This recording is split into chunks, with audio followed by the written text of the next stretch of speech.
तो भाई without any doubt जो कल के दिन लखनऊ और दिल्ली कैपिटल्स के बीच आईपीएल 2025 का मुकाबला हुआ वो भाई आईपीएल 2025 का सबसे बेहतरीन मुकाबला रहा। एसआरएच वर्सेस आरआर मैच के बाद मैंने कहा था ना कि भाई मेरे को ऐसे मैचेस देखने मजे नहीं आते हैं जहां भाई 280 290 पड़ रहे हैं, दूसरी टीम भी 250 मार दे रही है।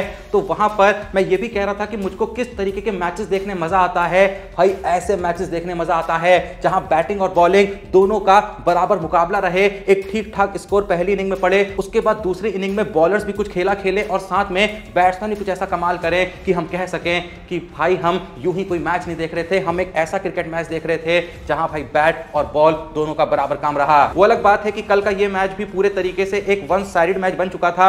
जिस तरीके से लखनऊ ने दिल्ली कैपिटल्स के 7 रन पे 3 विकेट ले लिए थे, इवन शुरुआती 5-6 विकेट्स एकदम जल्दी चले गए थे, लेकिन उसके बाद भाई आखिरी के ओवरों में जो दिल्ली कैपिटल्स ने कमबैक करा, जिस तरीके से आशुतोष शर्मा ने एक हीरोइक पारी खेली, भाई कसम से मजे करा दिए। क्योंकि ऐसा भाई हमें कितना ही देखने को मिलता है कि चेस करने वाली टीम के 7 रन पे 3 विकेट आउट हो जाएं, लेकिन उसके बावजूद भी वो 210 रन चेस कर डालें। कुछ भी कहो भाई, लेकिन कल के दिन आशुतोष शर्मा ने ये प्रूव कर दिया कि भाई वो एक लंबी रेस के घोड़े हैं। उन्होंने पिछले सीजन में भी कुछ अच्छी पारियां खेली थी, एकदम नीचे बैटिंग के लिए आते थे, वहां पे उनको उतना मौका नहीं मिलता था। कई बार मैचेस फिनिश करते थे, लेकिन कई बार मैचेस फिनिश करते करते रह जाते थे क्योंकि उतनी बॉल ही खेलने को नहीं मिलती थी। इवन कल के मैच में भी दिल्ली कैपिटल्स ने उनको काफी नीचे भेजा था, लेकिन उसके बाद आशुतोष शर्मा ने प्रूव कर दिया कि भाई बॉलें हमें कम ही चाहिए होती हैं, हमें ज्यादा बॉलें नहीं चाहिए। जिस तरीके से भाई शुरुआती 20 बॉलों पे उन्होंने 20 रन मारे, ये भी दिखाया कि वो टिकना भी जानते हैं, दिमाग लगाना भी जानते हैं। लेकिन उसके बाद भाई साहब ने जिस तरीके से आखिरी 11 बॉलों पे 46 रन जड़े ना,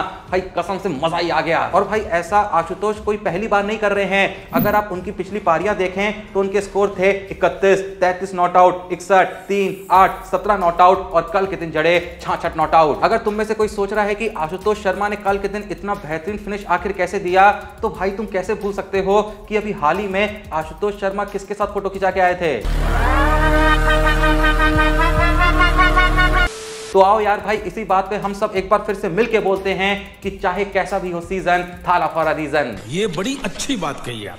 वो अलग बात है कि कल के दिन आशुतोष शर्मा को जब मैन ऑफ द मैच का अवार्ड मिला तो उन्होंने अपना man of the match dedicate किया अपने mentor none other than Gabbar Shikhar Dhawan को। वैसे थाला फॉर अ रीजन से याद आया कि कल के दिन आशुतोष शर्मा ने अपनी पारी की जो आखिरी 7 बॉलें खेली ना, भाई उसमें छक्का चौका छक्का 2 रन, छक्का चौका छक्का लगा दिया। इवन अगर तुम दिल्ली कैपिटल्स की इनिंग के आखिरी के 8 ओवर देखो तो भाई आखिरी के 8 ओवर में ही पूरा मैच बदला है, क्योंकि 13वें ओवर में दिल्ली कैपिटल्स ने 15 रन मारे, 14वें ओवर में 17 मारे, 15वें ओवर में 15 मारे, 16वें ओवर में 20 रन मारे, 17वें में 3 रन मारे, 18वें में 17 रन मारे, 19वें में 16 रन मारे और 20वें ओवर में भी 7 रन जड़ के एक बार फिर से कहा कि कैसा भी हो सीजन, थाला फॉर अ रीजन। लेकिन भाई दिल्ली कैपिटल्स ने जैसे ही इस मैच को अपने नाम करा, इस मैच के खत्म होने के बाद जो दृश्य हमको देखने को मिले, भाई कसम से हर क्रिकेट फैन का दिल जो था वो चकनाचूर हो गया। पर उससे पहले भैया तुम्हारे पास एक बहुत बड़ी गुड न्यूज होगी मेरे लिए, और वो गुड न्यूज ये होगी कि भाई तुमने कल का मैच खत्म होने के बाद अंधा पैसा कमा लिया होगा। अगर तुमने मेरे कहने पे डिस्क्रिप्शन में दिए हुए लिंक से वीरू भाई के टेलीग्राम चैनल को ज्वाइन करा होगा या फिर इस व्हाट्सएप नंबर पे डीएम करा होगा, तो जाहिर सी बात है भाई कल के दिन एक बार फिर से वीरू भाई ने जो एकदम एक्यूरेट प्रेडिक्शन दी थी, भाई उसने तुम्हारा दिन बना दिया होगा। क्योंकि कल के दिन एक बार फिर से लखनऊ और दिल्ली के बीच खेले गए मैच में वीरू भाई ने जितनी प्रेडिक्शन दी, भाई 99.99% प्रेडिक्शन, एक आध को छोड़ दें तो लगभग सारी प्रेडिक्शंस यहां पे सही रही। जिन बैट्समैनों को लेके कहा था कि भाई इन पे आप दाव लगा सकते हैं, इनको अपनी फैंटेसी टीम में आप कैप्टन या वाइस कैप्टन बना सकते हैं, भाई सच में उन्होंने हर बंदे का काफी फायदा कराया। और भाई इवन मैच विनर को लेके भी जो प्रेडिक्शंस वो दे रहे थे, जब भाई एक वक्त पे सबको लग रहा था कि ये मैच बहुत ही आसानी से लखनऊ जीत जाएगी, उस वक्त पे भी वीरू भाई कह रहे थे नहीं भैया इस मैच को दिल्ली कैपिटल्स ही खींच के लेके जाएगी। और भाई जिसने भी वीरू भाई की बात बिलीव करा, मैच खत्म होने पे उसको इतना बड़ा प्रॉफिट हुआ कि मैं शब्दों में बयान नहीं कर सकता। इसीलिए कहता हूं भाई मेरे शब्दों पे तुम जाओ ही मत, मेरी बातों पे बिलीव करो ही मत, खुद जाओ डिस्क्रिप्शन में जो लिंक है उनके टेलीग्राम चैनल का, वो एक बार ज्वाइन करो। तुम्हारा कुछ जा नहीं रहा है या फिर व्हाट्सएप चलाते हो तो व्हाट्सएप पे डीएम करो, मांगो उनसे हर मैच की प्रेडिक्शन, तुम खुद देखोगे कि कितनी एक्यूरेट प्रेडिक्शन तुम तक पहुंच रही है। हाँ, तो जैसा मैं कह रहा था कि भले ही कल के दिन आशुतोष शर्मा की इनिंग की मदद से दिल्ली कैपिटल्स ने एक शानदार चेस करी, लेकिन मैच खत्म होने के बाद कुछ ऐसे दृश्य देखने को मिलते हैं कि हर क्रिकेट फैन को दुख तो हो ही रहा होता है, लेकिन साथ में गुस्से से उनका माथा भी तमतमा रहा होता है। क्योंकि मैच खत्म होने के बाद लखनऊ सुपर जायंट्स के ओनर संजीव गोयनका एक बार बार फिर से लखनऊ के कैप्टन ऋषभ पंत को आड़े हाथ लेते हैं, जो कि हमको वो पास्ट में केएल राहुल के लिए भी करते हुए दिखे हैं। यही रीजन है कि केएल राहुल ने कहा था कि भैया मेरे को लखनऊ में नहीं रहना है, मैं जा रहा हूं दिल्ली कैपिटल्स में। वो अलग बात है कि कल के दिन वो दिल्ली कैपिटल्स में नहीं खेल रहे थे, क्योंकि वो अपना पहला बच्चा एक्सपेक्ट कर रहे थे और बच्चा हो भी गया है। केएल राहुल भाई साहब को बेटी हुई है, बधाई हो केएल राहुल भाई। और राहुल भाई आपने कसम से बहुत ही सही डिसीजन लिया था। अभी ऋषभ पंत को समझ में आ रहा होगा कि भाई कई बार पैसों के पीछे भागना भी सही नहीं रहता है। भले ही लखनऊ ने 27 करोड़ रुपए में ऋषभ पंत को खरीदा, लेकिन भाई 27 करोड़ का एक एक पैसा वो ऋषभ पंत से एज अ प्लेयर वसूले या ना वसूले, लेकिन भाई इस ट्रीटमेंट से वो जरूर वसूल लेंगे। क्योंकि भाई मैच खत्म होने के बाद कल के दिन एक बार फिर से संजीव गोयनका ऋषभ पंत को कुछ सुनाते हुए नजर आ रहे थे। और भाई जब कल का मैच चल भी रहा था तो उस वक्त पे भी जो संजीव गोयनका के चेहरे पे एक्सप्रेशंस थे, कसम से भाई देख के लग रहा था कि ये बंदा बस इंतजार कर रहा है मैच खत्म होने का। और मैच खत्म होते ही जो भाई साहब ने किया, कसम से भाई मेरे को तो अच्छा नहीं लगा। माफ कर दो इन्हें।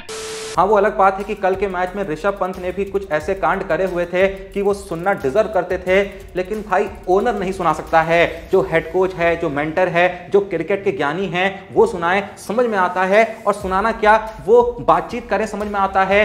पर भाई आप ओनर होके जिसको भाई क्रिकेट का कोई ज्ञान नहीं है, आप बात बात पे ऐसे आके मुंह बना लें, बेकार की बहस करें, ये अच्छा नहीं है। और सबसे बड़ी बात है कि पब्लिकली ऐसी बहस नहीं होनी चाहिए, लाइव कैमरे पे तो ऐसी बहस होनी नहीं चाहिए। ड्रेसिंग रूम में जाके आप बातचीत करिए, पूछिए ऐसा क्यों हो गया, कैसे हो गया, तो भाई फिर भी समझ में आता है। यहां पर मैं एग्जांपल देना चाहूंगा केकेआर के ओनर शाहरुख खान का, जिनको लेके गौतम गंभीर ने कहा था कि जब गौतम गंभीर ने केकेआर की कैप्टनसी ली थी, उस वक्त पे शाहरुख खान ने गंभीर से पहले ही मैच में कह दिया था कि भाई तुमको जो करना है, जैसे करना है तुम्हारी मर्जी, मैच का रिजल्ट जो भी हो, मेरा जो बिहेवियर है तुम्हारे प्रति वो बिल्कुल नहीं बदलेगा। मैं तुम्हें क्रिकेट को लेके कोई भी ज्ञान नहीं देना चाहता हूं, क्योंकि मुझको पता है कि भाई मेरे को क्रिकेट नहीं आता है। और मैं ये भी जानता हूं कि अगर कोई नौसिखिया मेरे को एक्टिंग का ज्ञान देगा तो मेरे को भी अच्छा नहीं लगेगा। कसम से भाई ये बात लखनऊ के ओनर को भी समझनी चाहिए। खैर, जहां हम बात कर रहे थे कल के मैच में ऋषभ पंत के द्वारा करे गए बड़े बड़े कांडों की, तो भाई देखो 27 करोड़ रुपए खर्च करे थे, जो कि एक बहुत बड़ी रकम होती है। सबसे महंगे प्लेयर बन चुके थे आईपीएल हिस्ट्री के, लेकिन बदले में ऋषभ पंत ने क्या किया, 6 बॉल खेली, मात्र 0 रन मारे। मात्र क्या लगा रहा हूं भाई, मात्र 1, 2, 3 रन के लिए लगाया जाता है, 0 रन मारे। और बदले में कैप्टनसी में भी कुछ ऐसा खास कमाल नहीं करा। बहुत ही आसानी से उस मैच को जीतना चाहिए था, लेकिन भाई हाथ में आया मैच पूरे तरीके से गवा दिया। शार्दुल ठाकुर, जो भाई लखनऊ के one of the best bowler चल रहे थे कल के मैच में, उनको ओवर ही नहीं दिए, मात्र 2 ओवर दिए। भाई आखिरी के ओवरों में तो बॉलिंग दे देते, क्या पता वहां पे शार्दुल ठाकुर कुछ कमाल कर सकते थे। क्योंकि भाई अक्सर देखा गया है कि शार्दुल ठाकुर की बॉलिंग को देख के तो ऐसा नहीं लगता है कि ये कुछ खास कमाल कर देंगे, लेकिन बंदा हमेशा भाई उसी मौके पे चलता है जहां पे सबसे ज्यादा जरूरत होती है। यही रीजन है कि सीएसके ने शार्दुल ठाकुर पे इतने लंबे वक्त तक भरोसा टिकाया है, जबकि ठाकुर तब भी कई बार महंगे साबित हो जाते थे, लेकिन धोनी उन पे भरोसा टिकाते रहते थे। और शार्दुल ठाकुर हमेशा क्रूशियल मोमेंट्स पे उस भरोसे पे खड़े उतरते थे। कंगाली में आटा गीला तो तब हो गया जब ऋषभ पंत ने आखिरी ओवर की पहली ही बॉल पे स्टंपिंग छोड़ दी।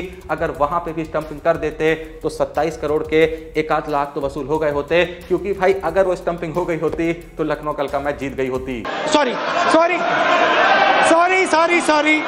फिर भी यहाँ पे लखनऊ सुपर जायंट्स के ओनर को मैं यही कहना चाहूंगा कि आप भले ही किसी प्लेयर पे कितना भी बड़ा अमाउंट खर्च क्यों ना कर दें, ये आपकी इच्छा थी कि आपने 27 करोड़ में ऋषभ पंत को खरीदा, तो भाई खरीदने से मतलब ये नहीं होता है कि वो आपकी प्राइवेट प्रॉपर्टी बन गए हैं। भाई देश के लिए खेलते हैं, अच्छे खासे बड़े प्लेयर हैं, और देश के लिए ना भी खेल रहे होते, भाई आपको लगा कि उनको खरीदना चाहिए, इसलिए आपने उन पे उतने पैसे खर्च करे, तो इसका मतलब ये बिल्कुल नहीं है कि जब चाहे जो सुना लो। बात तो सही है। वैसे यहां पर एक बात कहूं, जिस तरीके से कल के मैच में आशुतोष शर्मा खेले हैं ना भाई, 3.8 करोड़ में मात्र खरीदा था, 27 करोड़ में ऋषभ पंत को खरीदा, मतलब आशुतोष शर्मा को 8-9 बार और खरीद सकते थे ऋषभ पंत की रकम पे। वैसे भाई मैं यहां पे बता दूं कि कल के दिन ऋषभ पंत से सिर्फ संजीव गोयनका ही नाराज नहीं थे, बल्कि जो लखनऊ के फैंस हैं वो भी काफी निराश थे।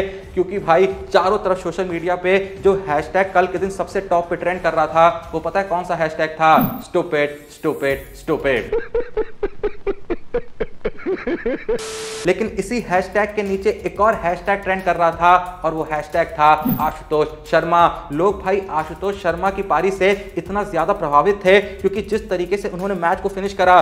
भाई देखो पारी बहुत लोग अच्छी खेल लेते हैं लेकिन इस सिचुएशन में अक्सर भाई बड़े प्लेयर ही चलते हैं। इस सिचुएशन में जो भी चलता है भाई वो प्रूव करता है कि मैं बड़े मैच का प्लेयर हूं, मैं बड़ी सिचुएशन का प्लेयर हूं। और जब भाई कल के दिन आशुतोष शर्मा ने ये शानदार पारी खेली, चारों तरफ बस लोग यही बातें कर रहे थे कि ये बंदा तो हमको 2026 के T20 वर्ल्ड कप में चाहिए ही चाहिए। भाई बंदे की इंडियन जर्सी में फोटोज ट्रेंड करने लगी थी। इसे कहते हैं भौकाल, इसे कहते हैं अपॉर्चुनिटी को ग्रैब करना और उस अपॉर्चुनिटी का एकदम चढ़ के फायदा उठाना। देखो भाई यहाँ पे हम आशुतोष शर्मा की काफी तारीफ कर रहे हैं, ऋषभ पंत को थोड़ा सा ट्रॉल भी कर रहे हैं, लेकिन ऋषभ पंत की भी यहाँ पे तारीफ बनती है क्योंकि भाई मैच खत्म होने के बाद ऋषभ पंत ही लखनऊ के सबसे पहले प्लेयर थे जो खुद आशुतोष शर्मा के पास गए थे और उनको उनकी पारी के लिए बधाई दी थी, मुबारकबाद दी थी और कहा था कि भाई बहुत बढ़िया खेले। ये जो बिहेवियर है ना, ये थोड़ा सा लखनऊ के ओनर को भी सीखना चाहिए। भाई कल के दिन ना दो अलग अलग तरीके की भावनाएं दो अलग अलग प्लेयरों के मन में उमड़ रही होंगी। केएल राहुल सोच रहे होंगे कि भाई मैंने बहुत ही सही किया कि मैं लखनऊ को छोड़ के दिल्ली कैपिटल्स में आ गया, और ऋषभ पंत सोच रहे होंगे कि साला मैं क्यों ही दिल्ली कैपिटल्स से गया, और चलो गया तो गया, साला लखनऊ सुपर जायंट्स में क्यों गया। अरे मैं क्या बताऊं, मैं क्या बताऊं, मैं क्या बताऊं। वैसे जहां कल के दिन दिल्ली कैपिटल्स ने 200 प्लस का टारगेट चेस करा है, तो क्या आपको पता है कि आईपीएल हिस्ट्री में वो कौन सी टीम है जिसने भाई सबसे ज्यादा बार 200 प्लस का टारगेट चेस कर रखा है।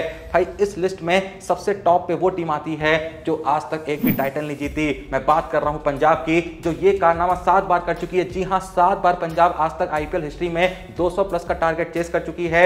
दूसरे पे आती है मुंबई इंडियंस जो 5 बार कर चुकी है। तीसरे पे आती है सीएसके, केकेआर, लखनऊ और राजस्थान जो 3 बार कर चुकी है।